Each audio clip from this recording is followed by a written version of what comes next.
Welcome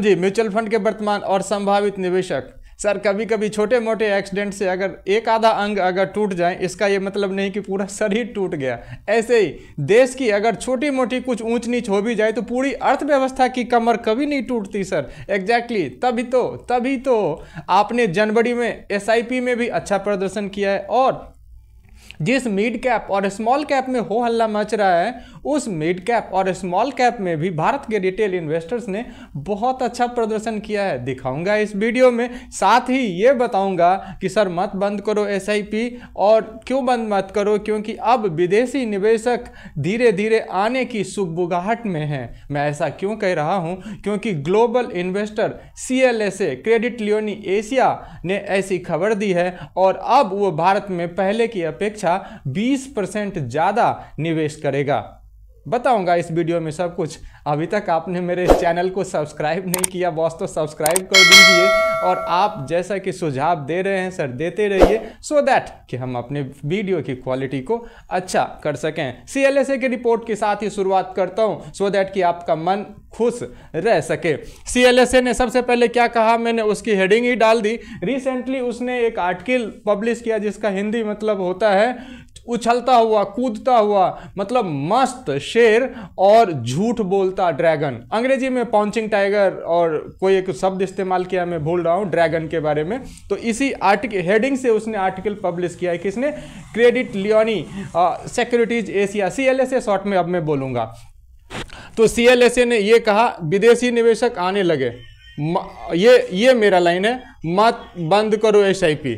CLSA ने कहा है कि अब भारत में धीरे धीरे विदेशी निवेशक आएंगे। क्यों आएंगे? उसके पीछे उन्होंने चाइना के बारे में बताया है। याद रहे, ये वही CLSA है जिन्होंने अक्टूबर में ये कहा था कि अब भारत से विदेशी निवेशकों को निकल जाना चाहिए और चाइना में शिफ्ट कर जाना चाहिए था। अब वही कह रहा है कि विदेशी निवेशक अब इंडिया में आने की तैयारी में है। क्यों? इसके पीछे रीसर्जेंस 3 करके उन्होंने बताया है चाइना की मुश्किलों के बारे में। चाइना की मुश्किलों के बारे में सबसे पहला उन्होंने कहा ट्रंप की बिजनेस स्ट्रैटेजी। ट्रंप कभी भी चाइना के लिए अच्छा व्यापारिक रणनीति नहीं अपनाएंगे। अभी तो शुरुआत ही हुई है 10% टैरिफ वॉर से, और ये आगे और चाइना की मुश्किलें बढ़ाएंगी।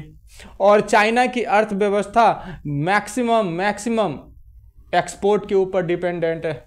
वो बाहर विदेशों में अपना सामान बेचता है तो दाल रोटी चलाता है। तो इस तरह से चाइना के बाजारों की मुश्किलें इस वजह से बढ़ेंगी। दूसरा रीजन उन्होंने बताया ये स्टिमुलस पैकेज। जिस स्टिमुलस पैकेज के भरोसे भारत से उछल कूद मचा के शॉर्ट टर्म फायदा उठाने के लिए विदेशी निवेशक चाइना गए थे, अब उनका मोह वहां से भंग हो रहा है। क्योंकि चाइना की सरकार ने स्टिमुलस पैकेज दे करके अब वहां की सरकार थक चुकी है, लेकिन वहां रिवाइवल जैसा कुछ नहीं दिख रहा है। वजह क्या है सर? कि उन्होंने पूरी ताकत लगा करके कंपनियों का प्रोडक्शन तो बढ़ा दिया। प्रोडक्शन बढ़ाने से बात नहीं बनती, कंजम्पशन बढ़ाना पड़ता है। चाइना ने कंजम्पशन बढ़ाने के एंड पे कुछ नहीं किया है। ये मैं नहीं कह रहा हूं, CLSA के पूरा आर्टिकल कह रही है।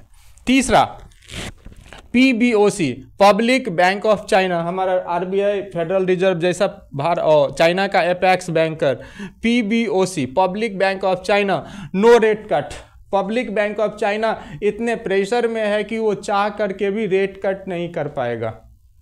अभी आपने हमारे यहाँ हिंदुस्तान में देखा होगा, अपने हिंदुस्तान में 25 बेसिस पॉइंट का रेट कट आया है। ऐसा कुछ रेट कट आप वहाँ नहीं देख पाएंगे, ऐसा CLSA कहता है। क्यों ऐसा कहता है? क्योंकि अमेरिकन मार्केट में टेंशन के वजह से अमेरिका का US फेडरल रिजर्व बिल्कुल ही रेट कट नहीं करेगा। और जब वो रेट कट नहीं करेगा तो चाइना बिल्कुल इस स्थिति में नहीं है कि उसका apex banker public bank of China एक भी बेसिस पॉइंट का रेट कट कर पाए। और जब वो रेट कट नहीं करेगा, चाइना में होम लोन और इस तरह के पर्सनल लोन के EMI सस्ते नहीं होंगे। ये रिटेल एंगल में इम्पैक्ट है।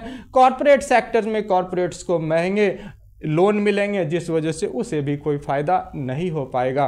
तो ट्रंप पहली वजह बनेंगे जिसके वजह से कि चाइना में इकोनॉमिकली टेंशन रहेगा, दूसरा वजह उनके स्टिमुलस पैकेजेज का बेअसर होना, और तीसरा PBOC public bank of China के तरफ से भी कोई खुशखबरी एक्सपेक्टेड नहीं है। इन तीनों वजह से चाइना के प्रति ग्लोबल इन्वेस्टर्स का रुझान कम होगा, CLSA भी वहाँ कम निवेश करेगी और उस कम निवेश से बचे रकम को भारत में निवेश करेगी, और 20% ज़्यादा ये ग्लोबल इन्वेस्टर्स हमारे देश की बाजार में निवेश करेंगे। अब इससे इंडिया को फ़ायदा क्या होगा? फ़ायदा मैंने बातों बातों में बता दिया, 20% ज़्यादा निवेश ग्लोबल इन्वेस्टर्स की तरफ से भारत में आएगा। और दूसरा रेसिप्रोकल, आपने पिछले 2-3 दिनों से रेसिप्रोकल टैरिफ लगातार सुनते आ रहे होंगे। बहुत सारे आर्टिकल घबराने वाले थे, बहुत सारे आर्टिकल न्यूट्रल थे, कुछ आर्टिकल ये भी कह रहे थे, मसलन CNBC में छपा एक आर्टिकल जिसमें कि व्हाइट हाउस के एक प्रवक्ता के हवाले से कहा गया था कि रेसिप्रोकल टैरिफ का कोई ज़्यादा इम्पैक्ट भारत के बाजार पे नहीं आएगा। बहुत तरह के तर्क गिनाए गए थे, जिसमें से सारे तर्क तो नहीं, कुछ तर्क बेशक सही थे कि भारत पे जितना भारत अमेरिका से जो चीज़ें इंपोर्ट करता है उस पे जितना टैक्स लगाएगा, उसके एट पार टैक्स जो सामान भारत अमेरिका को बेचता है उतना ही टैक्स अमेरिका लगाएगा, उस पे कोई ज़्यादा टैक्स नहीं लगाएगा। तो ये खतरा ऑलमोस्ट टलता हुआ सा दिख रहा है। इससे भारत के बाज़ार में स्टेबिलिटी आएगी और अब भारत के बाजार को बढ़ने की उम्मीद है। पहला जो CLSA की रिपोर्ट कहती है। अगला CLSA के रिपोर्ट में एक बातें और अंकित हैं और वो ये है, जनवरी 2025 से ही विदेशी निवेशक एक अच्छे इमर्जिंग मार्केट की तलाश में लगे हुए हैं, जब से उनका मोह भंग चाइना से हुआ है। और अब जबकि भारत में कंजम्पशन बढ़ने वाला है, अब जबकि भारत में रेट कट हो चुका है, अब जबकि भारत में अमेरिका से एक कह सकते हैं कि विन विन सिचुएशन डेवलप किया जा चुका है, यानी डोमेस्टिक एंगल पे भी अच्छे इकोनॉमिक संकेत हैं, ग्लोबल एंगल पे भी अच्छे डिप्लोमेटिक और इकोनॉमिक दोनों ही एंगल पे अच्छे संकेत भारत में दिख रहे हैं। तो इस वजह से वो ग्लोबल इन्वेस्टर्स फिर से भारत की रुख करने की सोच रहे हैं। तो इस वजह से भारत के अच्छे दिन आने वाले हैं। अब रिसेंटली जनवरी के आंकड़े M5 ने जारी कर दिए हैं कि M5 बेसिकली जारी करता है कि म्यूचुअल फंड में हर एक एंगल पे डेट में कितना इन्वेस्टमेंट आया, इक्विटी में कितना इन्वेस्टमेंट नया आया, कितना पुराना SIP के थ्रू आया।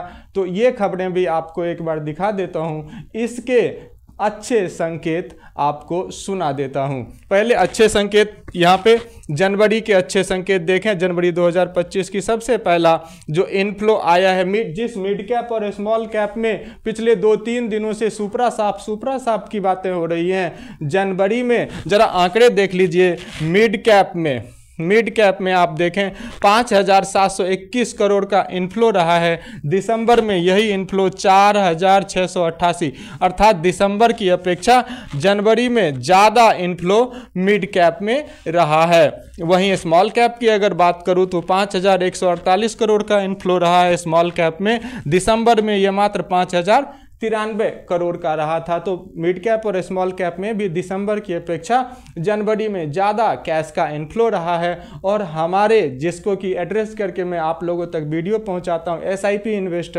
SIP इन्वेस्टर्स की संख्या में भी न गिरावट न ही उछाल दर्ज किया गया है, कांस्टेंट रहा है। इतने नेगेटिविटी के बावजूद ये आप लोगों इसका क्रेडिट आप SIP इन्वेस्टर्स को जाता है। आंकड़े एक बार देख लीजिए।